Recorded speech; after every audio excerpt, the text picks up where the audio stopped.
aí galera, sejam muito bem-vindos ao canal. Já chega deixando aquele like, se inscrevendo no canal e ainda, claro, ativando o sininho das notificações para não perder nada sobre o Verdão.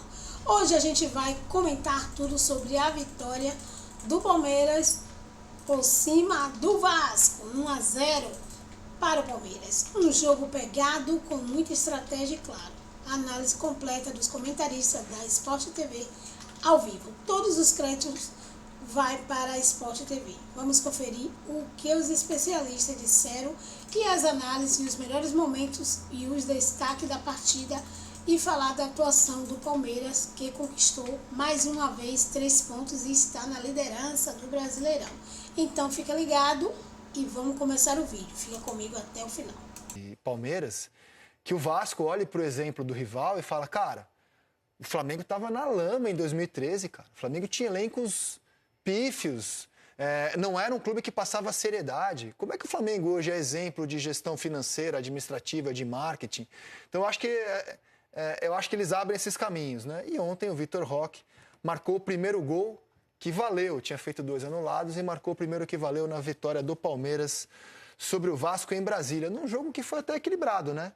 Eu gostei. O Vasco competiu também. bastante em Brasília, né? Gostamos O Vasco do me jogo. surpreendeu, na verdade. Assim, até no pré-jogo eu falava, né? O Coutinho e o Verratti não jogaram porque foram poupados e eu até pontuei no pré. Assim, acho que o Vasco hoje vai ter muita dificuldade de criação de jogadas. Teve no último terço do campo ali algumas dificuldades naquele último passe, mas foi um time mais leve, um time mais vibrante, um time que competiu, conseguiu neutralizar essas jogadas do Palmeiras pelo centro do campo. E o Vasco teve essa bola do Lloyd, que ele ficou indeciso, né? Pra mim, tinha que chegar de cabeça ele finalizando, vamos botar um peixinho ali. Mas o Vasco competiu, Zé, que me surpreendeu positivamente, né? Dominou o Palmeiras durante o primeiro tempo, em algumas ações. Foi um time mais leve, né, Ana? Sim. Um Vasco que cresceu, cara. Cresceu. E a gente falava também no pré-jogo, o Ramon lembrou, né? A gente analisando o Coutinho e Verratti no banco. Os 5 primeiros minutos, assim, a gente falou, pô, você vai jogar sem o Verratti, você não tem ninguém para fazer a parede, né? E a estratégia do Vasco foi tentar atrair o Palmeiras com aquela saída um pouco mais curta. Só que o Palmeiras é campeão em roubar a bola na intermediária. Ele sufocava a saída de bola do Vasco e forçava muito o jogo pela esquerda, né? Tava funcionando muito o jogo pela esquerda do Palmeiras.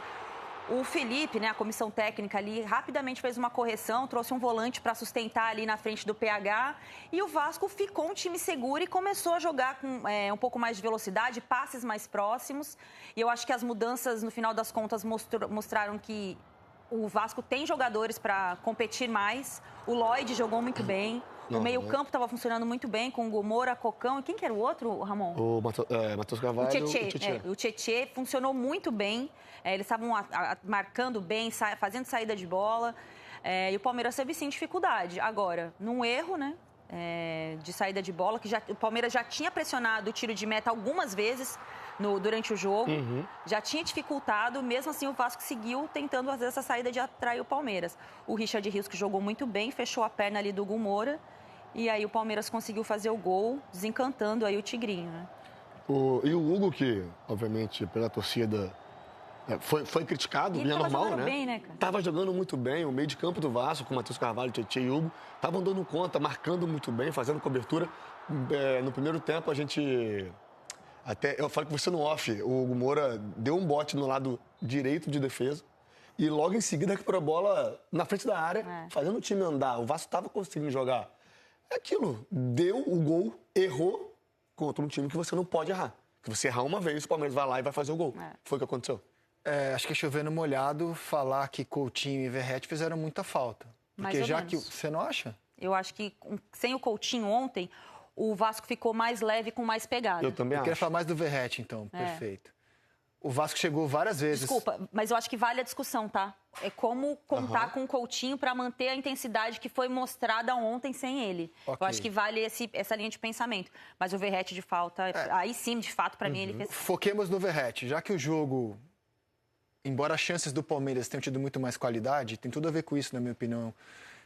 O Vasco chegou perto da área do Palmeiras muitas vezes. Já tirou uma bola na linha, pô. Exato. E não tinha o Verratti ali, cara. O Vasco fez uma escolha que agora está clara, se alguém tinha uma dúvida, lá contra o Corinthians e Itaquera, quando o Verratti também ficou no banco, ontem nem no banco ficou. Quando o Vasco poupou os titulares, a decisão foi do Carille ou do clube? Carille já saiu, está claro que é uma postura do clube priorizar a Copa Sul-Americana, né? Tá claro, tá evidente. Eu acho um erro. Ok. Mas respeito. Mas, assim, ontem foi mais que anunciado, né? Sim. Então... Será que é priorizar a Sul-Americana? Porque eles estreiam no Campeonato Brasileiro segurando o time com o time titular na Sul-Americana. Pode ser. Sim. Ele sempre em véspera de jogo da Sul-Americana, com exceção do clássico contra o Flamengo, porque aí eu acho que o Vasco não faria isso mesmo, de amolecer demais contra o Flamengo. Foi assim contra o Corinthians, foi assim contra o Palmeiras. É um padrão. O Vasco está olhando para as Copas e pensando, cara, eu tenho chance de competir mais fortemente nas Copas. Sim. E talvez esteja considerando que o Campeonato Brasileiro será seguro, não vai correr grandes riscos. Eu olho o Campeonato Brasileiro do Vasco e a conclusão é óbvia. O Vasco em São Januário é muito forte e só ganhou em São Januário. Ontem ele era mandante, levou o jogo a Brasília. Ele trazer esse ponto de criatividade para o meio-campo, além do Estevão. Porque ele tem duas formas de jogar com o Estevão, ou pelo lado direito ou por dentro. E às vezes por dentro o Estevão fica bem marcado e acaba ficando sobrecarregado. Então eu acho que o time é muito competente. O Palmeiras é um time que sabe disputar o Campeonato Brasileiro, voa na primeira fase da Libertadores, mas eu acho que se dá para fazer alguma análise do momento do Palmeiras é essa criatividade no meio-campo quando o Estevão está marcado. Paulinho também ainda não pegou no tranco ainda. É normal, claro, muito tempo fora, né? Questão de ritmo. Ontem uma bola ele pegou no segundo tempo, pra ele poder acelerar e ir dentro do gol ele decidiu frear. Isso aí mostra muito que, assim, calma, ainda não sou o Paulinho do Galo ainda, eu tô voltando. E eu acho que até o posicionamento dele, o Abel ainda não conseguiu dar uma ilustrada, né? Ele não é um segundo atacante, mas ele também não é o 10. Então acho que ele fica meio que perdido ali na companhia do 9. E essa história do acelerar e frear foi a metáfora do Abel ontem, né? Que reclamou muito da pista. Tava ruim. Horrível. Tava a ruim. qualidade da pista. Tava horrível. Você não consegue fazer curva, Gramado não horrível, consegue fazer cara. nada. Eu tenho um maior cuidado de falar de gramado, porque, né, a gente tá vendo pelo monitor, então, assim, às vezes você tem uma impressão e é outra. Mas eles iam cobrar o escanteio, só subia terra, cara. Um monte de terra.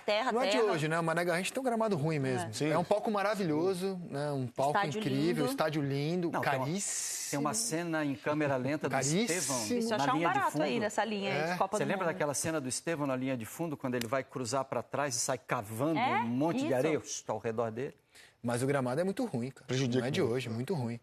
Vamos ouvir o Abel Paz e Amor. Abelzinho Paz e Amor. Abelzinho Paz e Abel tão Amor. doce, cara. Sobre o Vitor Roque e sobre o Estevão. Vocês estão preparados para se despedir do Estevão? Eu não tô, cara. Vai durar pouco. Daqui a pouco ele vai embora. E o Abel falou sobre os dois jogadores dele. Dá uma olhada. Uma das funções do treinador é ajudar os jogadores a evoluir e mesmo em momentos difíceis na sua travessia, o treinador tem que estar lá para ensinar, para deixá-los de fora, mas ao mesmo tempo para lhes dar carinho. Isto acontece com todos os jogadores e sobretudo os mais jovens. E a expectativa é, pois, mas o Vitor Roque custou não sei quanto, ele tem que chegar aqui.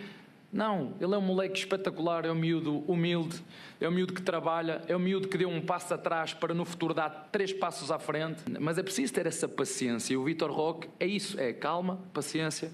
É um moleque que ainda vai ter pela frente 10, 15 anos, ainda nos vai ajudar muito.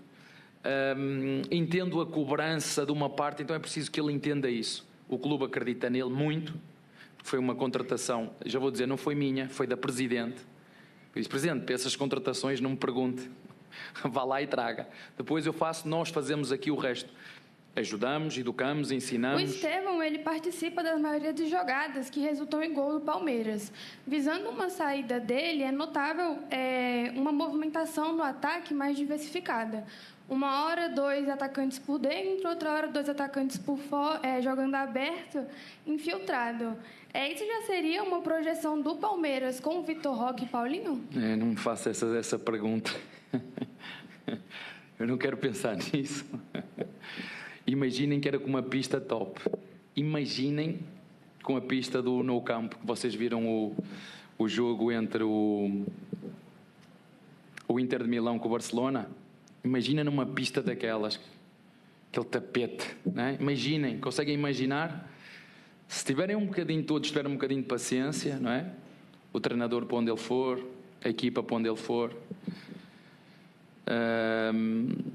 Mas eu não vou continuar, porque senão ele vai ficar com o ego ainda mais inchado e eu não quero. mas também não quero muito pensar nisso. Quando chegar a altura dele ir embora, acho que é um prémio para todos nós que estamos aqui, para o treinador, para o staff, para a direção, para a formação do Palmeiras. Não é o primeiro, não é o segundo, não é o terceiro, nem vai ser o último. Eu não prometo que no final vou fazer a minha seleção no dia que eu me for embora, dos jogadores que nós ajudamos aqui a ver se eu consigo fazer uma equipa com estes jogadores todos que nós em conjunto vendemos. Mas não quero muito pensar nisso. Quando chegar a esse problema, eu vou resolvê-lo como eu e todo o staff, como sempre fizemos. Vamos, como eu disse, desfrutar, mesmo com uma pista cheia de buracos, desfrutar de tudo o que ele faz. Abelzinho, paz e amor, Paz e amor. pô. Só o adendo, o jogo não foi no Camp Nou, foi no Estádio Olímpico, né? O Camp Nou tá fechado, foi no Estádio Olímpico, mas não muda nada. O gramado, como em qualquer grande palco da Europa, é uma excelente pista, ao contrário das pistas horrorosas que a gente tem aqui. Que, aliás, a gente fala muito de técnico da seleção brasileira, a gente perde muito tempo com esse assunto. Esse deveria ser um tema caríssimo à CBF, Com né? certeza. Gramados do Campeonato Brasileiro. Com certeza, né? é isso. Gramados. Essa é a função da CBF. Perfeito, mas nesse momento a gente só fala de técnico, mas essa deveria ser Organizar uma prioridade o campeonato. zero, né, cara? Gramados do Campeonato Brasileiro. Parar de gastar dinheiro com coisa inútil e investir em gramado também. Exato. O que ele falou sobre o Vitor Roque, não sei se as pessoas conseguem voltar no tempo. Quando o Vitor Roque saiu do Brasil, ele era tido como uma promessa do nível do Endrick, assim, um jogador bombástico, jogador de Copa do Mundo, de seleção brasileira. É que ele não vingou na Europa. Tá voltando agora, foi muito mal, não conseguiu sucesso no Barcelona e tal. Mas ele era tratado nesse patamar ali de Endrick, de joia rara, né? A ver se ele retoma esse status, assim, porque é jogador, se retomar esse status, é mais um na briga para a seleção brasileira. Mas se ele chegasse no Brasil com status de estrela e querendo chamar para ele protagonismo, ele faria pior do que ele está fazendo agora. Ele chegou se dedicando, entrando no esquema do Abel, roendo o osso, marcando pelo lado, brigando o tempo inteiro. Esse gol sai porque ele faz parte de uma estrutura de marcação e de um jeito de jogar do Abel que vai dar sequência para ele. Acho que ele fez uma escolha, não é nem de carreira, de atitude, de comportamento dentro de campo, dentro do grupo, diante do torcedor, dos jogadores. E é isso que está dando crédito para ele. Fazer gol é algo que vai surgir como consequência para o trabalho dele, mas ele começou muito bem no Palmeiras por isso. Eu acho que ele melhorou o time. E eu opino, inclusive, que o Flaco melhorou com a concorrência. Tô vendo o Flaco jogar mais melhor. leve. Desde a Tanto que tem chegada mais do gol, Vitor né? Roque. Né? Apesar Mais do Flávio ter leve. perdido no gol ontem, que não Sim, se mas pode tá tendo que perder correr também. atrás. Agora a concorrência é pesadíssima, né? Não, mas acho que o Vitor Roque também, ele ajudou muito a questão tática do time também. Ele chegou também no nível físico melhor do que os outros, né? Ele estava em meio de temporada, isso impacta também nessa adaptação dele, mas é um jogador que o gol era consequência, daqui a pouquinho era questão de tempo. Ele iria fazer e calhou de fazer ontem. Falar da estrela do Gabigol, um personagem muito controverso. É isso aí, galera. Mais uma vitória importante do Verdão, 1-0 em cima do Vasco. O jogo duro, mas o Palmeiras mostrou força mais uma vez. Se curtiu o vídeo, deixa seu like, comenta aqui embaixo o que você achou do jogo. E, claro, se inscreve no canal para não perder nenhuma notícia do Verdão. E também compartilhe o vídeo com a galera, seus amigos palmeirenses. Todos os créditos, lembrando, para Sport TV. Isso aqui é Verdão. Até o próximo vídeo.